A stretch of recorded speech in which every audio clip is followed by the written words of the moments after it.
All right, guys, ready for our final catch-up video, and this is where I want to give you the details you need about the relevant person speech that you will be giving as your next public speech. If we jump into assignments and due dates, first of all, scroll down, you can see that you're going to actually be delivering this speech on Monday, February 9th. The speech is 3 to 5 minutes long. No shorter than 3 minutes, no longer than 5 minutes. And the speech itself is worth 50 points, okay? Your speech needs to have an introduction with an attention getter. It needs to have a thesis with specific points about the person who you've chosen to talk about. It needs to have clear points that include detail and examples to illustrate why you chose this person and why this person is relevant. You also need to choose 3 academically relevant sources about your person from which you are going to get your information that you're going to report on. And I do want you using the formal outline structure. So let me take you into learning materials. We're going to scroll down until we find the relevant person speech, and you will notice that right above that is an APA folder. I'll be happy to do an APA refresher this coming Monday, but I do want you to find your 3 sources and make an attempt at a references page and bring that in hard copy to class on Monday night. Okay. So in the relevant person folder, the first thing you're going to find is a list of potential topics.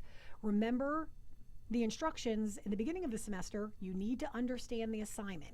And for this particular assignment, you're choosing someone who's relevant to your field of study, the field that you hope to work in one day, assumingly with your Del Tech degree, someone who has made some sort of significant contributions to that field.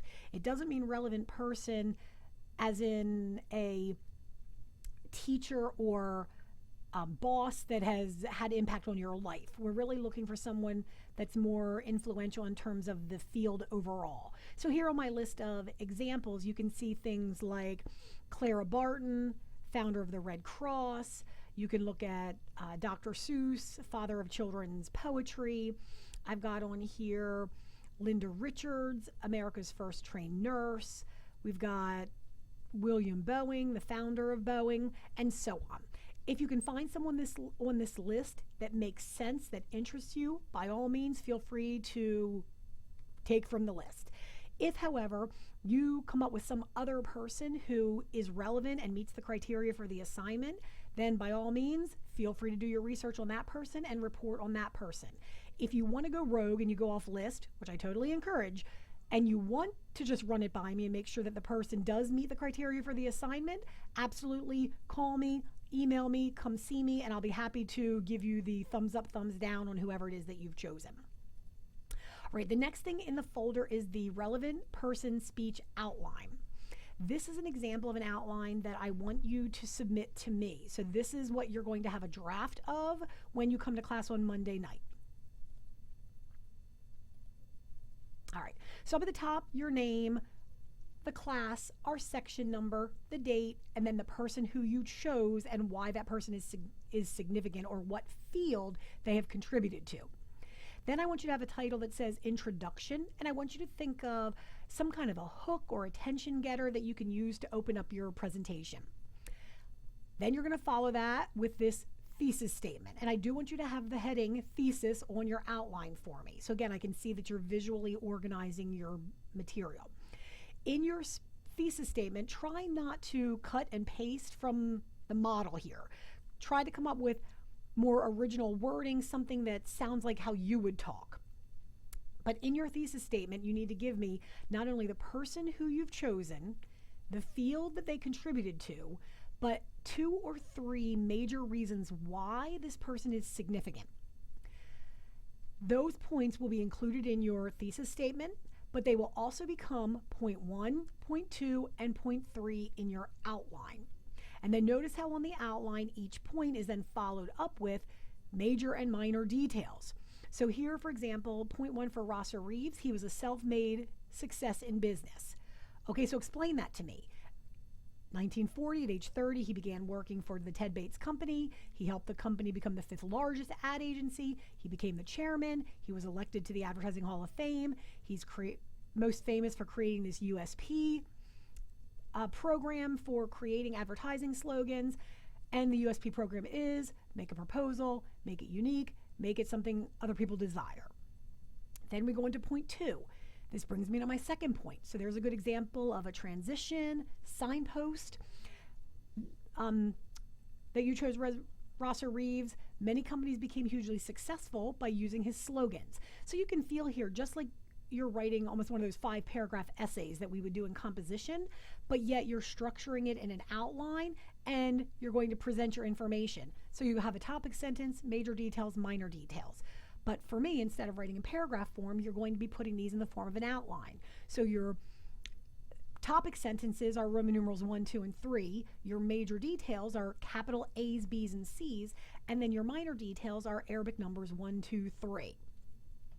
And it's going to be slightly different for everyone's presentation, because depending on what content you're finding and how you're breaking that down, that's going to dictate exactly what outline you're using, or how many levels or how many A's, B's, and C's you have under each of your major points. After you get to your final point, and notice here in point 3, we're using a transition, a closing transition, finally, in conclusion, to wrap up, something like that. Then you're going to have your restated thesis. So go back to the beginning, look at what you did for your thesis, restate that, but I want you to paraphrase yourself. I want you to say the thesis, but I want you to use new words, new ideas. And then finally, the idea for your conclusion. Remember, I've talked about you want to make a solid final statement, and then the presentation is over. That will get us away from those phrases like "that's it," or "okay, I'm done," or "so okay." So I want you to come up with something that really just sort of wraps everything up together and gives the audience one last thought to stick with them. The next outline I have in here, it says, is relevant person speech given from an outline. So if you look at this speech, you'll see that there's more text, more details, and this really is where you as a student are walking through, you're practicing, you're thinking about how you're going to say things.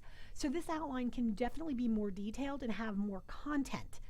I do not want this outline. This outline is specific to you. It is notes, directions, details for you that you want to include when you are giving your presentation. For me, I want a much more simplified outline. Okay, again, follow the pattern for the first one. On both the first example and the second example, I've given you the references page example, and this is a good example of an APA references page. Times New Roman, 12-point font, double spaced, hanging indent. But we have, and I have a couple of examples. So the first example here is a source with an author, the date, the title of it, and then it comes from an excerpt, or it comes from a magazine. Then there's one that doesn't have an author, so we're just using the title. Then there's one that has an author and a title and retrieved from. Remember to go back and look at the folder on APA resources so that when you come to class Monday, you can ask me specific questions and actually have something tangible that I can edit and revise and give you feedback for. The final thing that I have in Blackboard here for you is the rubric that I'll be using to score the presentation. So it's broken down into 3 major categories, which are introduction, body, and conclusion. So does your introduction have an attention getter? Did you state a clear thesis outlining your major points?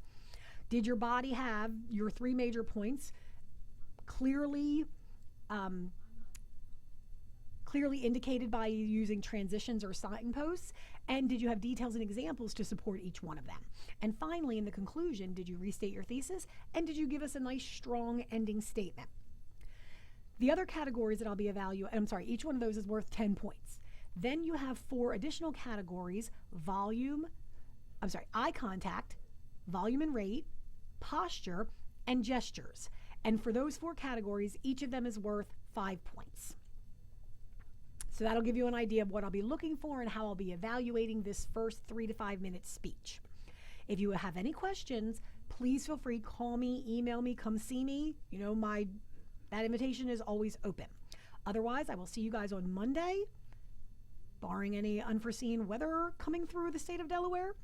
And good luck, and I look forward to hearing from you guys soon.